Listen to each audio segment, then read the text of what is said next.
Hey, look, Brady, I see you there. Hey, I'm here. Hey, everybody, welcome to the PHC Wrap Up Show here, presented by 2L Custom Trucks. We are here at the NCHA 2023 NCHA Metallic Cap Futurity once again. Brady Davis joining me again. Welcome, Brady. Glad to be back.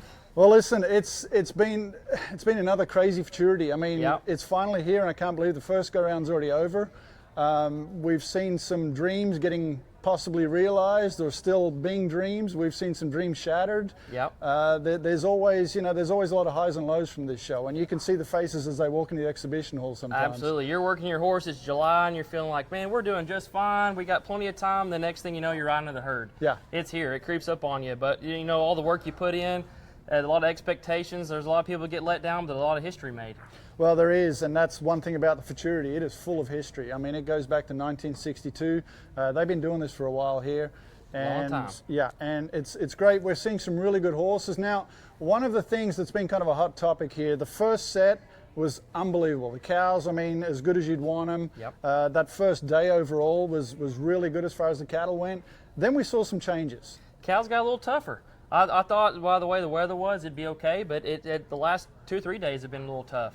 Yeah, these guys have had to make adjustments, you know, I mean, and that's what it is. We've got 6 days of first go around, so there's a lot of adjustments that need to be made. And obviously, you know, they're watching the cattle, they're seeing what needs to get done. And there's so much that goes into the cattle, the situation. I mean, here they're being pre-settled. We've got a slight change in humidity this week. We've got different settlers. You know, we've got just a whole lot of variables that go into dictating the cattle. But I mean, once they kind of did start turning, they've kind of stayed that way. Yeah, and it's kind of odd too because, you know, they're pre-settled, but we're not spending 30, 40 minutes on each set. You know, No. There's a lot of sets that have been called at 25 minutes, and there's some sets that are called at 15 minutes. So it's not like they need a lot of work, but they've been plenty tough. And there's a lot that can change. I mean, you know, we haven't seen any true Futurity weather yet. It's still been pretty mild. You know, Mild and, weather. yeah, we've had a little bit of drizzle yesterday, a little bit of humidity, but it hasn't changed yet. So there's still a lot of things that can happen. The open first go around, let's talk about that for a minute. There's a lot of mix in there. I mean, we've got limited riders. I think we've got maybe a few less limited riders this year, but we've got more intermediate riders.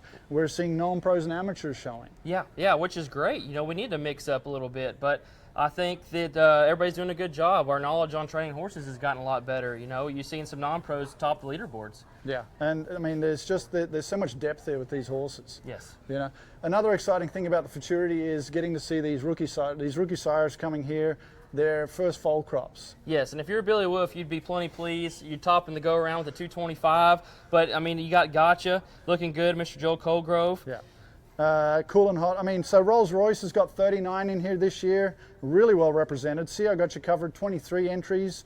Dual Race, 19 entries. Cool and hot, 9 entries. So we're getting to see what these colts are going to be like. Which is great. It's good to see some freshman sires hit the top of the leaderboards. Yeah, so, and there's quite a few. I haven't got the exact numbers. I'm waiting on Jim Mann to email us and keep us updated with the stats. And if you haven't checked it out and you're a stats person and you like spreadsheets, go to the NCHA Futurity and Statistics and Analytics page. It's a group. You'll have to ask to be joined in or admin in, and you're going to see some amazing stats about this show. And it's going to do a deep dive into what's happening, you know, and compare it to the last few years. Yeah. It's pretty cool seeing what Jim's been doing up there. It's pretty cool. Yeah, and he's definitely got a taste for data. Analytics man, Moneyball. Yeah, that's for sure. I mean, there's been a few hard luck stories here already, and our guest that's not here tonight that was supposed to be here, but he had something pop up and had to leave. But Colin Chartier, man, that was a heartbreaker. I watched it. That was a heartbreaker. And it can happen here. Anybody. It can happen to anybody. The cows are the ultimate equalizer. Yeah. We can all have good horses. We all have good cow watchers. But at the end of the day, if the cow doesn't cooperate, it's all she wrote. Yeah, and that's it. And, you know, obviously there's several others, and there's several others that had high hopes coming in here that, you know. Oh, well, I think everybody does. You know, you work this hard all year long. You have great expectations, and you have a bond with those horses. And so when it doesn't work out, it's a little disappointing for everybody. Yeah, it sure is. So let's talk about the scores for a minute. We talked, like we said, the cows have been a little bit tough. Last year we had, I believe, 15 scores with a 220 or above. This year we've got 10. Yes, 5 less. Cows have been a little tougher. But what we were just talking about before we started, we have seen an increase in the 19.5s, the 19s, even the 18.5s. The 3s are a little more common this year. It's a little harder to come by a 74. Yeah. So overall, that middle range is actually grown, and that higher end middle range is definitely grown and is still there. Which that keeps a lot of horses in play. Yeah. That keeps a lot of horses in play. You mark that 16. You know, there's not a lot of bigger high scores. You're not out of it. Yeah. And then those 71s, I mean, they've been a little tougher to get this year, the 1.5s, because this year our bubble is a 213, whereas last year we were at a 13.5 going into the second go round. Yeah. Well, let's go ahead and look at some of the leaders by day. We've got some highlights here. Going into day 1, we've got Scott Amos on Covered Up, owned by Rockin' R Ranch, excuse me. It's a CR Gotcha covered out of Desires Dixie Cat, bred by Slate River Ranch. Brady, what'd you think here? Famous Amos putting it on first day, first set. I tell you what, I talked to Scott after this run, and he tells me he's been doing a lot of ranching on this horse. They've got a lot of hill country up there. They do a lot of hunting up there, and he's taken this horse. He's packed up in the mountains with him. Oh, I'm sure he's carried deer on him. Oh yeah, and he says he doesn't have to work him very much. And then day 2, Cade Shepherd, the newlywed. He's up there on duels, owned by Billy Wolf, a dual race out of Ashado, bred by Charles Berger. I've seen this horse all year long with Cade. This thing is special, really cool, creeping around. Come out of the sale with Zach Rogers. Cade's done an excellent job, and he's a dang good showman. Yeah, the confidence here that he showed is just amazing, and holding that second cow for, I think, 50-something seconds. Oh, at least 40, 50 seconds. It never turned away, and that horse, all it did was just swoop back and forth. It was awesome. Yeah. Clearly the go-around winner. Yeah. Well deserved. This horse has got a lot of presence about it. Oh, yeah. Since day 1. Yeah. Since day 1. Now, on day 3, it's none other than Hammer Time. James Payne riding Jaslyn, owned by Kathleen Moore. This is a hashtags out of MK Cat's Kitty, another one bred by Slate River Ranch. Yes, out of a great, great mare. And Hammer, he's said it before in the past, he wants to go out and show aggressive in that first round to show those judges his horses are trained. That way that second round's a little bit easier. Well, I've never seen him coast. No, he won't coast. Even if it took a 70 to get to the next round, he's going for a 76. Yeah, you don't get that nickname Hammer Time just by accident. Not at all. Coasting through the rounds. And shout out to Slate River Ranch. That breeding is really showing through here. That was a nice way to cap off day 3 right there for James. We're going to be seeing a lot more of that horse next year. Absolutely.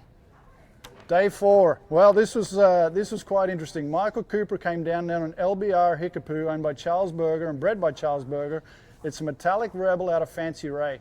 Michael showed this horse like he was in Futurity final stage. Absolutely. Out of a great mare, Fancy Ray. She was an awesome mare, world finalist. And Michael's no stranger to the go-around leader at the Futurity either. No, he's had a lot of success here, and just, he's got such confidence in these horses, and it's really, you can see when he comes down, his year is planned around this day right here, and he was ready for it, and it showed. Showed her like she was sick. He's just hammering on her. Yeah. All right, rocking in day 5. We had Tag Rice. I don't know if we've got the video right there, Hayden. Do we have the video? You had one job. Come on. Anyway, Tag Rice rode Hottie Von Ray, owned by Scotty Rice, his brother. It's Stevie Ray Vaughan out of Some Like It Hot, bred by Fultz Ranch. Another really solid horse. And Tag only knows one speed, is full speed. He went full throttle on this one. It looked great. Yeah, he's another one. He's not scared to go fast. And, just a little backstory with the Rice family here, as many of you probably know from down here. Here we go. We got some video footage here. Ronnie Rice, his dad, the legend of the NCHA. I don't think anybody has made more finals here than Ronnie Rice, and he's had a really good show as well. But he was just in the hospital with, I think, triple bypass or triple stents last Thursday and Friday. There is no keeping that man down. So shout out to Ronnie. Yeah, marked a 19 or 19 and a half the other day. Yep, and we're glad to see him back in here too. But outstanding run by Tag. And then today's highlights from today, we have not had time to get those videos yet, but obviously Michael Cooper once again came in here. Let's see, he marked 19 and a half on Mustang Sally, highbrow cat out of the doctor's orders. Yeah, another good mare. Yeah, and then Nate Lansford, his old protege there, he came in here today on a catch ride for Coop as well. Mr. Futurity Nate, just jumping on these catch rides every year. Yeah, he was on Sandstorm by Sandman out of Wateray, bred by SDP Buffalo Ranch, owned by Star Sea Land and Cattle. So shout out to those guys, some really good runs here this week. He's a machine. Yeah, yeah. So Brady, let's talk about, we've completed the first go now. we start right back tomorrow morning with the second go around. What's going through? What's the game here? Well, I guess it depends on where you draw. Everybody's looking at their pre-draw. They're trying to get prepared for tomorrow. But at this time of the show, you're not giving your horses any days off. You're hoping they peak at the right time. You're staying on top of them. So you're cruising with what you got. You know, you're going to get up in the morning and work hard. Yeah, and there's some of these guys that showed both their horses early on. They've had a little more, R&R time, although they're still getting worked. But if they have needed a little rest or a little rehab, they've had the opportunity to do that. Whereas, you've got some guys that showed both of theirs today. And I don't know which is better.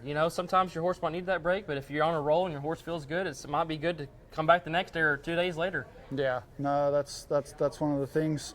So the draws are going to be up shortly. Kerry's working hard over in the NCHA office to get those up. And so then we'll kind of get to see, we're going to have 3 days of second go around. And then from there, that's where the cutoff comes in at 240. That's when it really gets tough. That's a tough one. Yeah. That's a tough one. Everybody's sweating that bubble. Yeah. So last year, a 433.5 to go to the semifinals. This year, with the bubble being a little bit lower coming into the second go around, we're probably going to maybe see that drop off just a little bit, maybe half a point. But like I said earlier, we've still got a bunch of those more 19s and 18s than what we had last year. Yeah, and if the horses are consistent and the cows are a little bit better in this next round, it could take the same. And you can't back off. I mean, even if you've got a good score here, you've got to show the judges you're here to show. And the futurity's gotten to the point to where you need to show like you're on a 4-wheel. The days of marking 16s through all the rounds over. You're shooting for 18, 19 every round. Yeah, no, it's definitely, it's not getting any easier, that's for sure. So one of the things we've got coming up here later in the show, we've got the Western Bloodstock sales, and we had a chance to catch up with Jeremy Barwick, the owner of Western Bloodstock, earlier today, and talk about some of the things that they've got coming up at the sales this week. Check it out.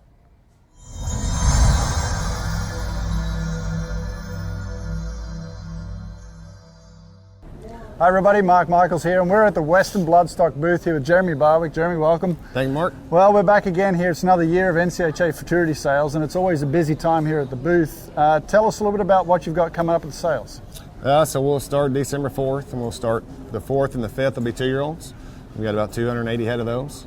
And then we'll go into the show horses on Wednesday morning, and then Wednesday evening we start the yearlings and broodmares. Thursday, Friday, Saturday is all yearlings and broodmares. There's a little bit of something there for everybody. Yeah, and it's the nice thing about it now, it's all in the Watt Arena, so it's all one setup, one place to go. 870 something odd horses being sold there, so I mean there is something for everybody literally there. Yeah, we used to do the Watt and the Justin, and now we just stay in the Watt the last few years since COVID, and we actually like it a lot better. The buyers, sellers seem to like it better, so we just stay in the one arena. Yeah, it's a bit more room. Let's talk about some of the market trends that you've seen here in recent years. How are the sales changing over the years? I think our sales have steadily grown. Price-wise, consignment-wise, have stayed good and up in certain sales. I think a lot of that has to do with the diversity of these horses. They go to a lot of different disciplines. Some of our horses go to the cow horse world, they go to the rope horse world, they go to the barrel horse world, team pinning world. So I think there's a lot to be said about the horses that we raise and create, is that they can do so many different disciplines. Yeah. We've seen a rise in online sales popping up, more horses being sold online, but this sale has stayed true traditional, and it's still the biggest sale there is, and the quality is here. What do you think is part of the success of keeping this sale as it is? Yeah, I think, the online sales, they have their place, but you can never replace a live sale where the horses are there, the people's there, the relationships you make with people. You're able to go talk to those consigners, talk to the trainers, talk to the fitters. You can just get so much more information than you can just sit behind a computer screen. Yeah, and I think that's key to it, is people can come touch, feel, and talk to the people with the horses and see them there live. Yeah, this week it's not really just a horse sale, it's an event. Yeah. What about some of the sale graduates? We're seeing a lot of these horses that are leading the goes and the days and winning these finals. I mean, there's a lot of them that trace back to being purchased from Western Bloodstock. Yeah, this has been a great futurity. Our sale graduates are doing great. And, with social media now, we even can track the sale graduates in other disciplines. Like we've got several in the rope horse world doing really well, the barrel horse world doing well. Especially this week of sales, people bring the best of the best. Yeah. So those horses they're bred to go on and do what they do. Yeah. Well, and it's definitely, we're seeing it's that quality of horse that's being sold now that can come here and win these events. Oh, absolutely. And I think that especially the last 10 years that I've owned the company, the 2-year-old sale to me has just grown every year and gotten better and better. The horses have gotten better. More trainers bringing their better horses to the sale. Where used to they would hold those home and sell them at home. Now they bring them to the sale. Yeah, yeah. You've also become more involved, not just with the NCHA, but with NRCHA and now with the rope horse, associations too. That Western Bloodstock is having a bigger presence. Talk about some of the ways that you guys are kind of working with those associations and directly impacting the purses at these shows. Well, I mean, just like if you take this week, for instance, I mean, half of what Western Bloodstock makes goes into the purse at the NCHA Futurity and NCHA Summer Spectacular. And that's something we pride ourselves in, is giving back as much as possible. Yes, we all have to make a living, but I made a living in this industry my entire life. So I enjoy giving back. Ben and Milt passed away. We created their incentive. Those horses that have won that just the last few years, we pay out $100,000 a year, but those horses have been going over to win over $1 million the last couple of years. So it just shows you the quality of horses that we sell. Yeah, well, and I think the quality of horses directs right back to here. I mean, the booth here during especially leading up to the 2-year-old sales, it's always packed. The trainers are here hanging out in between sets. They're doing their research. This is always an exciting time of year.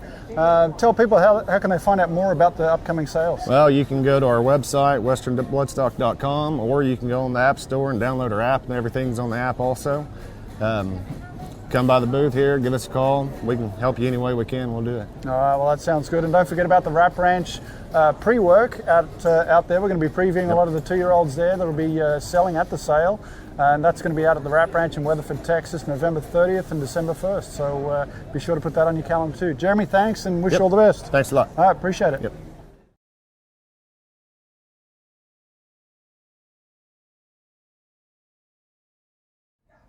Welcome back. Well, yeah, as you saw there, I mean, the Western Bloodstock has played such a dictating role here with these horses that we're seeing. Absolutely. It's so cool to see these 2-year-olds come back at the Futurity, some of the horses that top the sale, and see how they shine, how they progress. It's awesome. Well, and that's the thing. I mean, it's so busy over there at the Western Bloodstock booth. Everybody's doing their homework, and you have to. For the money that these colts are bringing now, you've got to do your research. Yeah. The horses have gone astronomically high, but that's great. That's really good for our industry. But you better do your homework. You better sit over there and watch all these videos and mark them down. Yeah, and that's one of the things with the Wrap Ranch sale preview. It gives you a chance to go out and watch these colts and watch them work in a relaxed environment. A little in good sneak conditions. peek. A little sneak peek. Kick the tires a little bit, check them out and do all that. So another thing we got coming up, we're starting November 25th with the World Finals. World Finals, where it all ends. Presented by Shannon Lamb's, is it the Broken Spur Yes, Ranch? sir. Broken Yep, Spur Ranch now, Shannon Lamb and James Fiegel. They've been amazing supporters of NCHA, and it's great to see them up there as sponsors.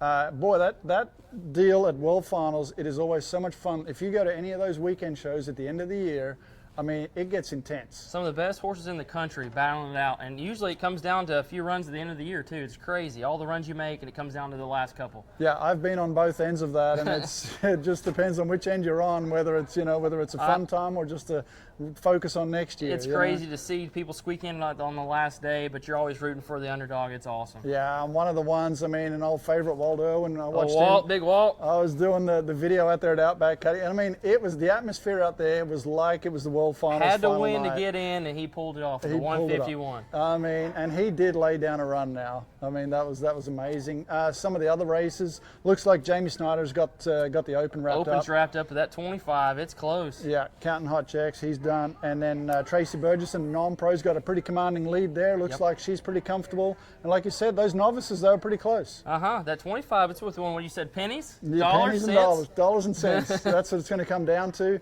And there's several other classes there as well. Some of the non-pro, the amateur classes and things. They always get tight. There's a lot of money being given out there next week.